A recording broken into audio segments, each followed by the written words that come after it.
Good afternoon, David. And good morning. Happy post Thanksgiving Monday. Yes, welcome back. It's like it's the worst work day of the year for most people, right? Yeah, you just try to find sales online. Right. Cyber Monday work. Yeah, you gotta go Cyber Monday shopping after you just spend all your money on Black Friday. Yes. You need something to do. It's holiday season. Well, fortunately for our listeners, this pod is free of charge. So that's right. Prop the mic, free. It's always Cyber Monday. Every day is Cyber Monday. I'm Prop the mic. We're just giving things away. Okay, cool. So how are we feeling? We had a nice little respite there. Yeah, I feel good. There was a lot of good sports on TV over the last couple of days, right? And a lot of NFL games. Yes. You had the World Cup going, some exciting stuff there, and NBA was probably the slowest of all the sports out of all the major sports, right? Yeah, I think so. I got nice NFL day yesterday. Jets had a nice win with their backup third string QB, whoever he is. Right. So you had a pick, which may or may not have been on purpose, but a pick for the Jets to make the playoffs, right? Correct. And I had an accidental parlay as I was getting ready to move to California. I had to get my last little bit of FanDuel action in, and I quickly was entering a parlay and accidentally had from the previous day Jets to make the playoffs as part of this parlay, and the parlay ended up doing well. I think all the legs except one cash. So I'm sitting on multiple round robin parlays from I think the end of July, beginning of August. And if the Jets make the playoffs, I have a nice windfall coming to me. So sometimes better to be lucky than good, right? Yeah.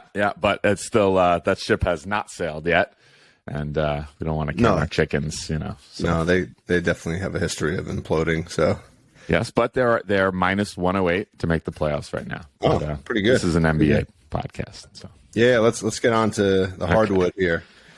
All right, so let's dive into tonight's games. We got 10 games. We're gonna cover 6 of them because we're kind of at that point of the season where there's still a lot of players being rested, players with injuries. So so a lot of the games don't have the props out. So let's just dive into it. You ready? I'm ready. All right, so the first game, 7 p.m., we got Minnesota Timberwolves at the Wizards. This is what I call the 10-10 game. Both teams are right on that 500 mark. Wizards are getting half a point at home, and the total is 227.5. Sharps were on the Wizards and getting the points, and half a point, and the over. Kuzma is questionable for the game, but looks like he's probably going to play. And Hachimura for the Wizards as well is questionable. That's all for injuries. All right. What do you like here? Yeah. I'm kind of off Minnesota right now. I just think that team is a mess. I think there's a lot of animosity, a lot of guys. I'm just hearing lots of different things, like none of the guys are getting along, not communicating, blah, blah, blah. So I'm just kind of staying away from Minnesota right now. I think it's just too volatile, too unknown. So I looked for some stuff on the Washington side.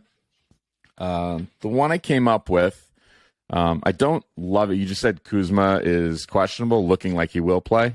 Yeah, he was in the projected starting lineup. He was, but not confirmed yet. So I think he'll play. He sat out last game, but I think he'll play. Yeah. So I don't love this as much if Kuzma plays, but Beal 23.5 points. He's done in his last 5 games. He's also done it all 5 games. Last season he didn't play a full season, but in the 5 games he did play last season on a back-to-back, he did it, and he would have covered that in all 5 games. So not a ton of other backup for this play. I just think Minnesota's a mess. Defensively, not very good, other than Gobert, and even him is questionable. So I like Beal to cover this line tonight. Yeah, that was my play as well. Although I got it. I must have gotten it later than you because I saw it at 24.5, and I still like it. He still has covered that in 5 of 5, and four of those 5 games, I believe Kuzma played. So it's not like he's been playing without Kuzma for that stretch. They've been playing together. Relatively high total, 227.5, not huge, but and the sharps were on the over. So I like the kind of the theme of the game is going to be a lot of scoring. Minnesota doesn't really play defense. The other angle to go about this with Beal would be 3-point shots too. So his over on that was over 1 point, basically 2 threes, and he's done that. Whereas the points were 5 of 5, the 3-point were 8 of 10. So he's actually been hitting. He's not really known as as much of a 3-point shooter, but he's been taking about 6 attempts a game in the last couple of games, and I think that's another maybe even a safer play than the points. So I think so. With that stifling D'Angelo Russell defense all over him. Yeah, wasn't Minnesota one of the teams, I believe, when they were playing the Knicks, you pointed out they're just like give up so many threes in the game, right? They do, yeah. All right, so maybe you go with the I like it. I'll go with the threes. I like it. Did you have anything else? No, I just wanted to point out, just because the historical stats were pretty compelling. Gobert to have 2 blocks. He's one of these guys. I looked at him. They're playing a back-to-back today. He's done it in 9 of his last 11 games on a back-to-back. So pretty good hit rate there. So just something I want to point out, but I'm not an official pick. So we can move on. I like that. I could see him blocking Porzingis a couple times or something like that. So. Okay. Yeah. All right. Let's move on to the 8 p.m. game. We got the Thunder at the Pelicans. Thunder are still hanging in there, 8-12, and the Pelicans are 11-8, which is kind of remarkable that they're like 11-8 considering how many injuries they've been battling all year. Yeah. Ingram was questionable for the game. My feeling is he's out because they already posted the lines for Zion. I saw it. Yeah. And McCollum is out, so it's basically going to be Zion and JoVal today. Yeah. So the Pels are -5.5 in the game, and the total was 232. So high scoring game. Yes. What do you like here? I couldn't find much from this game. SGA seems to be a pretty safe bet to get 30 points. I mean, he's done it like in every single game except one. I think one game he had 14 or 15, but yeah, that was the game. That was the game I picked him here. Yes, I remember. But yeah, he's been getting there. So I wouldn't mind. I don't have an official pick on this game right now, but I wouldn't mind something. I mean, all the offense, especially with Ingram and McCollum out, is going to be through Zion.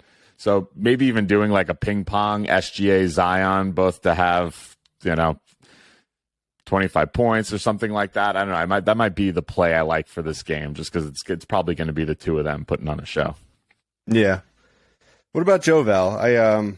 If I recall, the Thunder are pretty terrible at you defending. Are correct. You are correct. Yeah. At defending big men, right? Yeah. Which Zion's also classified as a big man also. Yeah. Right. So the one that I kind of threw out there, I had JoVal double plus 155. So I thought it was good value, and he's done it in 2 of his last 3 games. So it's not like he's consistently there. He's probably done it only 4 or 5 times this whole season, but he's been doing it lately. And I think with McCollum out, Ingram out, these guys are going to have to get a little bit more. I actually like that play a lot. Yeah, they got OKC really doesn't have anyone to put up against him. It's funny. I was kind of researching the next game we're going to cover. Jokic, and Jokic's had played OKC 3 times. Yeah, he's had a triple double twice. And he missed the triple double in the 3rd game by like 1 assist. Really? So they. Not to say JoVal and Jokic are the same player, but in terms of rebounding and scoring around the paint, they clearly clearly are not strong there on the Thunder side. What did Jokic have, like 50 rebounds between those 3 games? Probably. Probably. Yeah. Did you see? Who is it on the? Zubac. On the Clippers. On the Clippers, right? Did you see what he did last night? No, I didn't say. Oh my God! Let me pull up. We're gonna take a little. I was gonna go to that game, but I saw Kawhi and Paul George were both out, so decided to go the college route. Yeah, decided to go to UCLA instead. What did he do? Did they play yesterday? Oh yeah, there we go. Yeah, they played. Yeah. Yeah. Oh, listen to the stat line: 31 points, 29 rebounds, and 3 blocks. Wow, that's like Dwight Howard's line from the Taiwanese league the other last week. Yeah, except he was playing against NBA players. That's wow, 29 rebounds. Like, that's crazy. He probably only played 30 minutes. So that was kind of cool. Yeah. All right, let's move on. We got so we're just talking about Jokic at 9 p.m. We got Houston at Denver. Yep. Houston's 5-14. Denver's 12-7. Denver's minus 11.5 in this game, and the total was 228.5. The Sharps were just on the under. Michael Porter Jr. was questionable, and Bones Highland was also questionable. Nashawn. Just wanted to say Bones Highland. Bones Highland. All right, I got a sneaky play on this one, but I'm gonna let you go. Okay. First. Okay. It's not Jalen Green assists, is it? It is. Damn it. Oh. I knew it. It's my first one on my list right here. It's so hidden. It's like it is. It's you know sneaky. why it's hidden by the averages. We'll talk about that in a second. Yeah. You want to take this one because I got a couple others for this game. Okay. Yeah. No. So Jalen Green, depending on where you look, it's either over 3.5 assists or over 4.5 assists. 3.5 was minus 154. 4.5 is plus money. They're both good. He's hit both of those in 7 out of his last 8 games. Mm-hmm. But the reason why I said the averages is if you look at his prior 11 games before that 8-game stretch, he Dragging was it down. 0 for 11. Wow. So he hadn't crossed this line in the beginning of the season. Something must have changed in terms of what they said your priorities are, how you need to kind of I think they're shifting from Kevin Porter running, more of the offense through Porter, and I think Green's starting to take more of that load on. Yeah, that's what it is. I haven't seen enough Houston games to know kind of what's changed, but definitely that's not a coincidence. So I think he crushes this line because as good as Denver is winning games, they're not going to stop. They're 22nd in assists allowed. I don't love that stat. I think it's somewhat meaningless, but they're just to point it out. His last 5 games, if you look, I had him at 3.5 assists. Yeah. His last 5 games, he's had 9, 5, 4, 5, and 7. So clearing it all over the place there. And also his last 3 on 1-day rest is 4, 5, and 7. So if you can get it if you don't mind paying the juice at 3.5, I kind of like that a little bit. I feel a little safer at 3.5 than 4.5, but he probably gets there. The question, this is an 11.5 point game, so the question is if this is a blowout, right? Mm-hmm. Denver has a tendency, they're a very good first quarter team, right? They have a tendency of really coming out strong at home. So getting out to a nice lead early. Yeah, it's possible that there could be a lot of resting players in the fourth quarter here, but I'm not sure that that Houston does that with the young guys. Or they have no reason to. They're not resting Kevin Porter. They're not really resting Jalen Green. Maybe Eric Gordon gets some rest. He might be the only one. He's deserved. He's earned it. Yes. All right. So what else do you got in here? All right. So I looked into Kevin Porter a little bit. I was on this. I don't know if it was just my mood this morning. You'll see that on a couple of the games coming up. But I'm on a little bit of a 2-leg parlay kick today. I see. You go on like little kicks, like referee kicks, and then you were on something else the other day. So that's my kick today. Points and rebounds, Kevin Porter. If you put him at 15 points and 5 rebounds, is plus 118. He's done that in 9 out of 10 games this season on one-day rest. He's done it in 7 of his last 10 overall and also 7 of his last 10 on the road. So I like that, getting plus money to parlay those two together, 15 points, 5 rebounds. On the Denver side, I have the same thing. Jokic. The points we could debate in a sec, but I wanted to put his points and rebounds together. If you do 20 points and 10 rebounds, it's minus 150. Little pricey there, but I don't know if you put his points up maybe to 22 or something like that. It might be nice. You get close to even money. I think he gets his rebound line is I think 11.5 or 10.5. So he clears 20 and 10 quite often. And especially given the matchup, I like it. Yeah. He's always minus a lot, minus big odds on the double. So yeah. His triple double was plus 275. I was looking at that, but it's given the big spread, it might be a little risky. Yeah. Yeah, but like I said, he's done it against OKC quite a bit. So if you look at these kind of inferior teams, but I'm not sure I'd put Houston on the same. But OKC has SGA to keep them competitive, whereas Jalen Green, he's no he might get there in the next year or two, but he's not there yet. Yeah, they're just like Houston's always one bad play away from being dysfunctional. Like they don't look like they have it together. I'm not sure that what they're building there is actually, something that can grow to something good. I think it's gonna require a couple iterations. Yeah, they need a few more. They better hope for Victor Wembanyama. Yeah, they need him, but they need like some veteran presence too. It's just too young, that team. Yeah. All right. Anything else? Nope, that's it for that game. All right, cool. So next game, 9 p.m. We got the Bulls at the Jazz. Bulls are 8-11, so they're starting to kind of come back a little bit.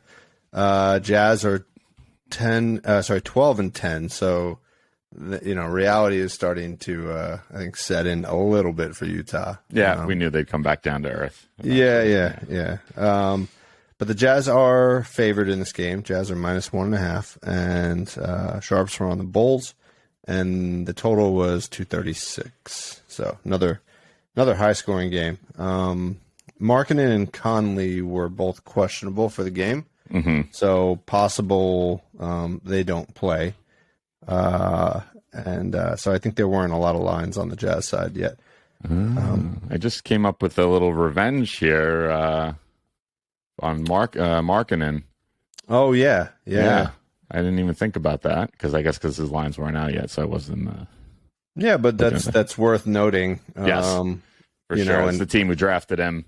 Then they ended up trading him to Cleveland, but this game is in Utah, right? Yeah, it's in Utah. Yeah. So I don't love it as much, but definitely going up against the team. There's plenty of guys on that team that he played with. That Zach LaVine and him were pretty close. So that's something to make note of. But the guy I like from this game is DeMar DeRozan. He's just been hot, been crushing. Because I didn't want to let my my 2-leg parlay kick die out on just that last game. We're gonna take DeRozan, 25 points and 4 rebounds. It's plus 131. He's done it in his last 5 games. He's done it in his last 2 games on 2 days rest, which he's on tonight. He's done it in his last 2 games against Utah. Take that with a grain of salt. Utah team last year was very different. And he's also done it in 7 of 9 road games that he's played this season. So getting the plus money on that parlay, I like it quite a bit. Yeah, Utah is not a great rebounding team, so I like that. DeRozan, I think, plays fairly big minutes, right? So just to get 1 rebound each quarter doesn't seem absurd. I liked his. I think his point line was 27.5. I believe so, 27 or 28. Hold on, 27.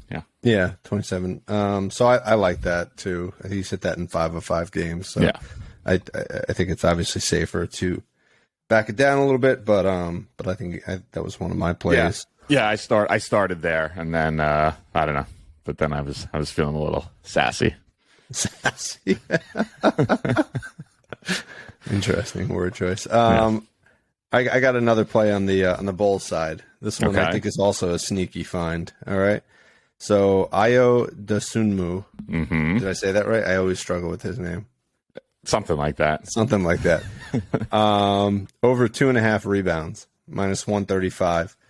He's done it in 16 of 18 games. Really? Yeah. I don't know. Yeah. Wow. Look at that. When you're this deep into the season and you still got a guy like near 90% on a stat, that's hard to pass up. Yeah. The two teams that he didn't do it against were Denver, which obviously Jokic is cleaning up rebounds, and Orlando, who is actually a really good rebounding team. So he had none in that game. Did he play like low minutes or something? Or? I don't know. But when I look at the teams that he hasn't done it, it makes sense. Yeah, it makes sense. So he only plays maybe 25 minutes a game. Yeah, something like that. So he's not on the floor that much, but yeah, it's you can't argue with consistency. So yeah, he was starting to come down. I mean, at the beginning of the season, he was crushing 6, 5, 4, 6. Now it seems like there's 3. just a steady threes every single game. Right, 3 every game. So it'll be painful. Right, like you'll be sweating that one out to the end. Especially on a guy who plays 25 minutes. He'll be at 2, and then he'll be coming out and coming in, but he'll get there. And close game too. I like that too. That maybe he'll get some more minutes. So all right. Nice. So Io rebounds. All right. Moving on to the Suns at the Kings. That's a fun game. Yeah. Got Suns are one of the better teams in the league at 13-6. Doing it all without Chris Paul, which is still pretty amazing. And then you got the Kings 10-8, also a pretty good record. Kings are at home getting 1 point. Total is a lofty 232.5. Sharps are on the over on this game. And that's what I got on that. It's interesting. Two pretty good defensive teams. I'm surprised the total's so high, and for the sharp money to be on the over. But it is what it is, I guess. My play from this game is so Sacramento they're pretty good defensively, especially guarding the 3, but they're bottom 5 in mid-range defense. Going up against a guy on the Suns who's in the 99th percentile from the mid-range, shooting 50% of his shots from mid-range and hitting 47% of them. That's Devin Booker. I couldn't let the parlay thing die out, so we're going to also do him same line as DeMar DeRozan, 25-4. Whereas DeRozan was plus 130, Booker's minus 110 for 25-4. The 25 points, he's done it in 7 of his last 10 and 6 of 7 on the road this season. And the 4 rebounds he's done in his last 9 of 10 and also 6 of 7 on the road this season. So he gets there quite a bit. And especially given the I didn't realize the line was so high on this game. I thought it would have been in the 220s. So I like it even more knowing that. Yeah, I was looking at his point line because I also thought he was a good play for today. He's been a little colder in the last couple of games, right? Yeah, putting up like low 20. So I think this is a game, like you said, a matchup where he's going to score more. But I do like bringing it down a bit and getting it at 25. So. Yeah, I felt safer at 25 for sure. But then the 25 was minus 300, so that's what led me to tack on those rebounds. So. Yep. Yeah, it's good. Sticking with the theme. Yes. You got anybody on the King side? I wanted to, but I don't. Yeah. Okay. Well, we can take that offline as to why you couldn't. I wanted to, but I couldn't. Okay. Sabonis. I had Sabonis over 5.5 assists. I've played this, I think, probably 2 or 3 times. model of consistency, just like IO. We were just talking about. If you look at some bonuses history, 11 out of the last 12, just 6, 7, Wow. 6, 7, 6, 7. Super consistent. A little juicy, minus 145. Maybe you can create a parlay out of that, like a 5 and 5 and 5. No, and I think something. I like the Sabonis, Ao, and Jalen Green parlay. Sneaky parlay tonight. Sneaky. We got the sneaky 3. Yeah, Okay. All right. That's something nice. like that. All right. Anything else on this game? No, I do not. Who do you like to win this game? I'm high on Sacramento right now. I'm feeling the Kings. Yeah. Yeah. I mean, with Chris Paul in, I don't think this is much of a game, but not much of a game, but I think this, that this would be like Suns minus 3 or 4. But yeah, without him, I think it's going to be Without competitive. him in Sacramento, yeah, I like the Kings. Yeah. Okay. You? All right. I don't know.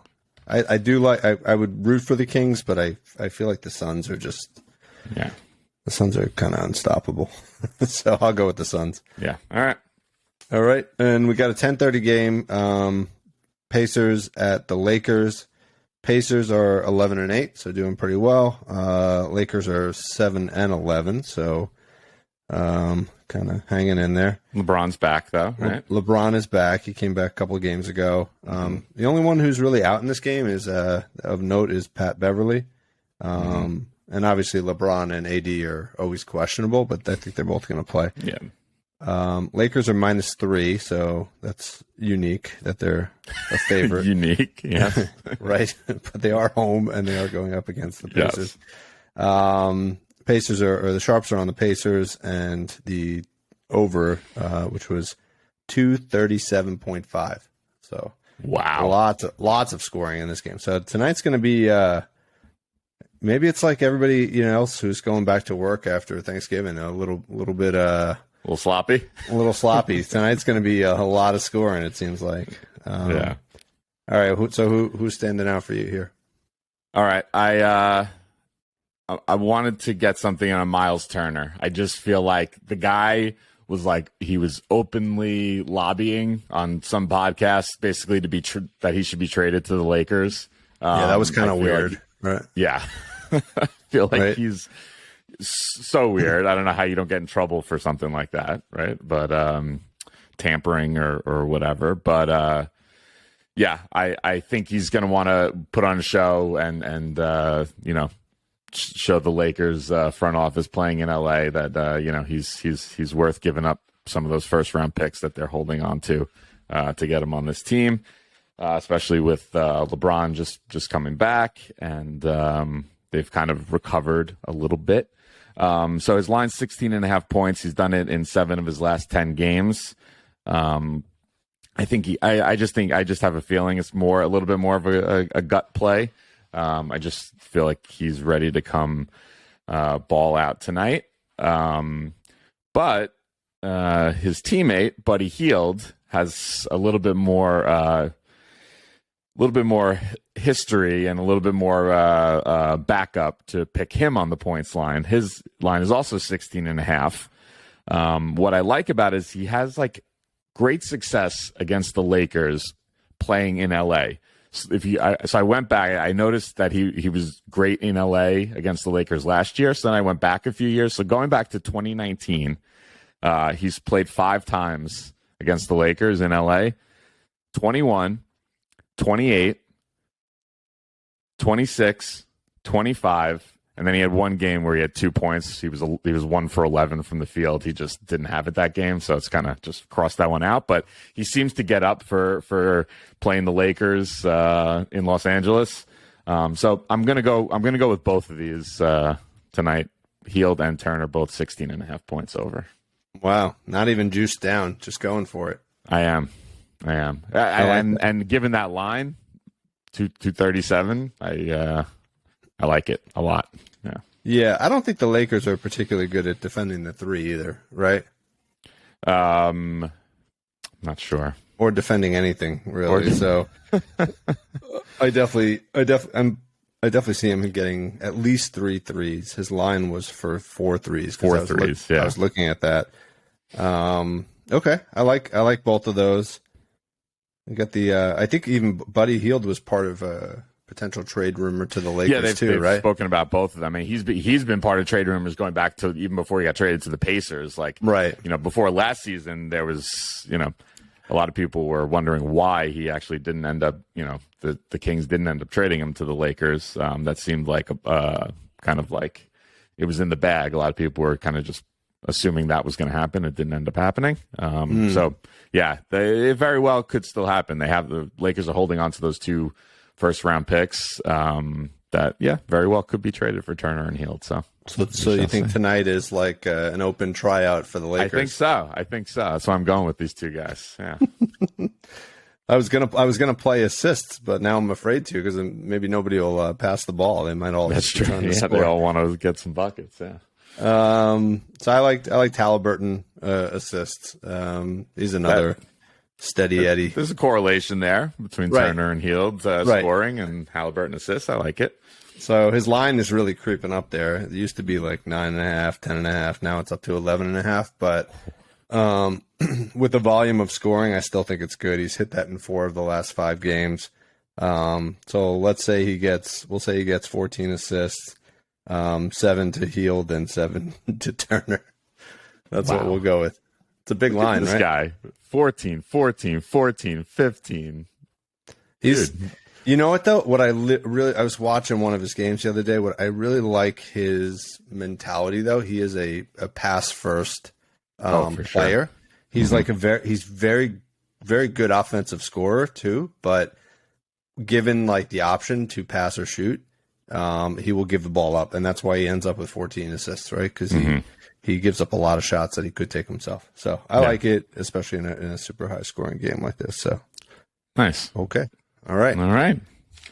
Well, I think we covered done.